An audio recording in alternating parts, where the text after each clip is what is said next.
there has been an attack outside of the airport, and there are several casualties. Now, the headline on Drudge is that ISIS is claiming responsibility.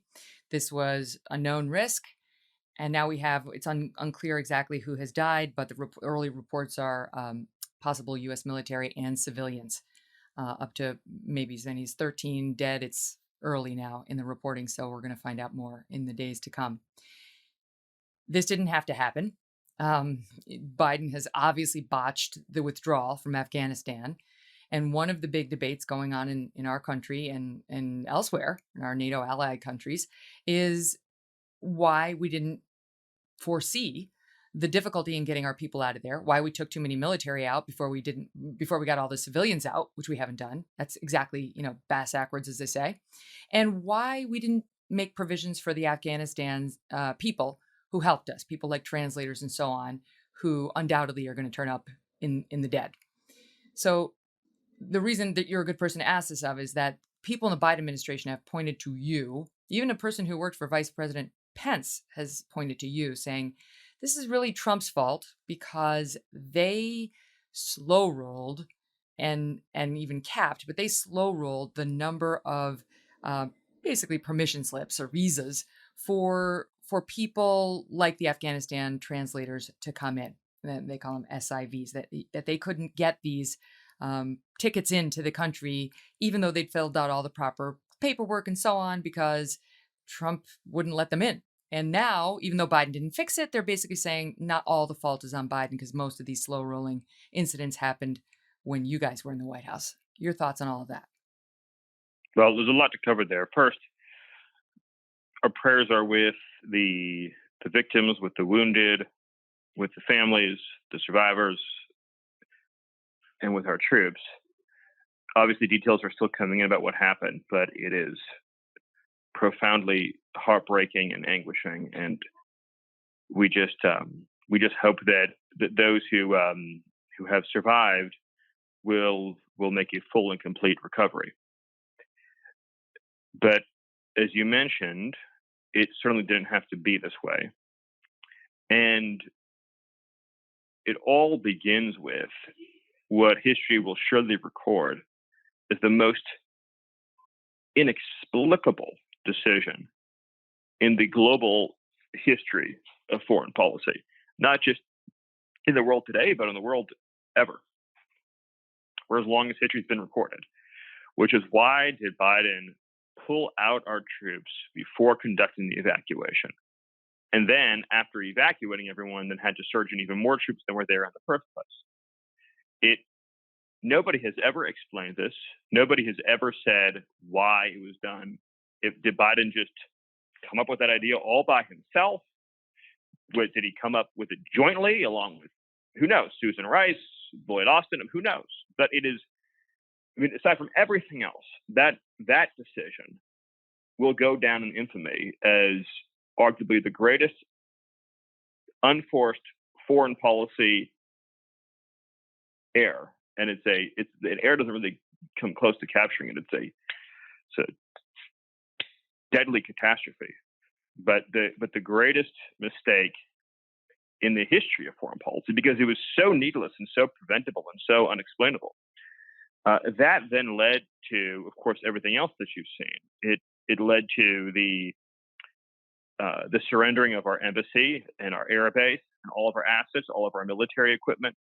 But then that error was compounded continually at every step of the way when Biden had a chance to change course. He didn't change course. In other words, before we evacuated the embassy, when it was clear that Kabul was imminently going to fall, Biden could have easily issued a threat that said, if you touch our embassy, if you touch our people, if you touch our airbase, if you touch our assets, we're going to decapitate your organization.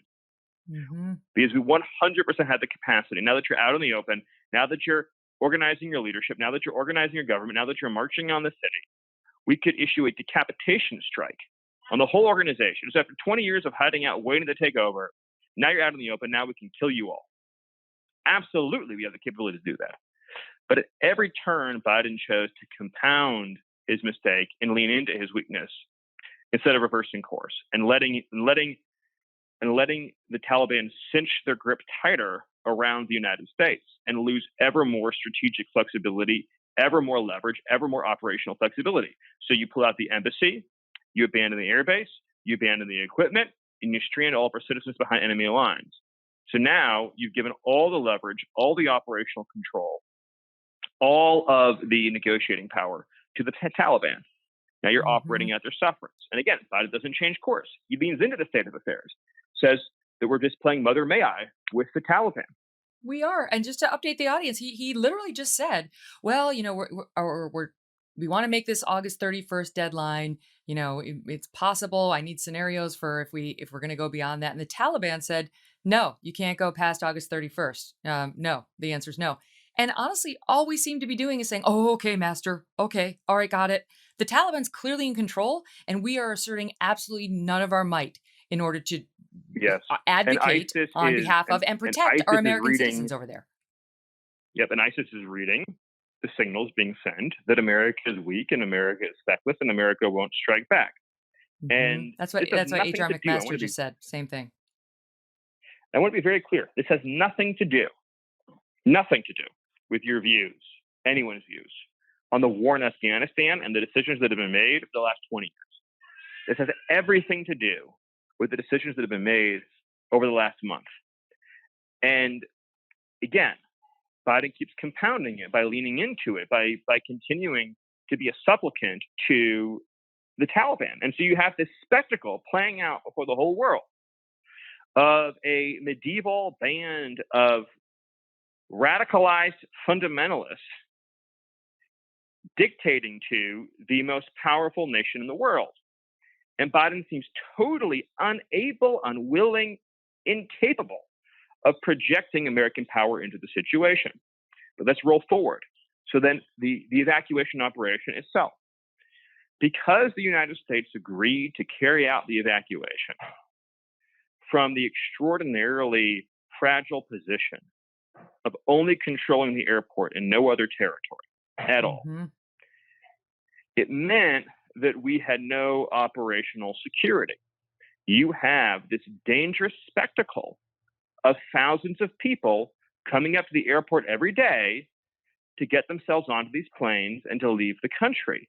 So you're creating an extraordinarily volatile, unsafe situation. We already know people are dying of heat exhaustion and being trampled to death and everything else. But in other words, because the Taliban controls every checkpoint, every street, every exit, every route of egress in the city, and all you have is the airport, you are creating a situation that is profoundly unsafe and profoundly dangerous for everyone involved on all sides of the equation.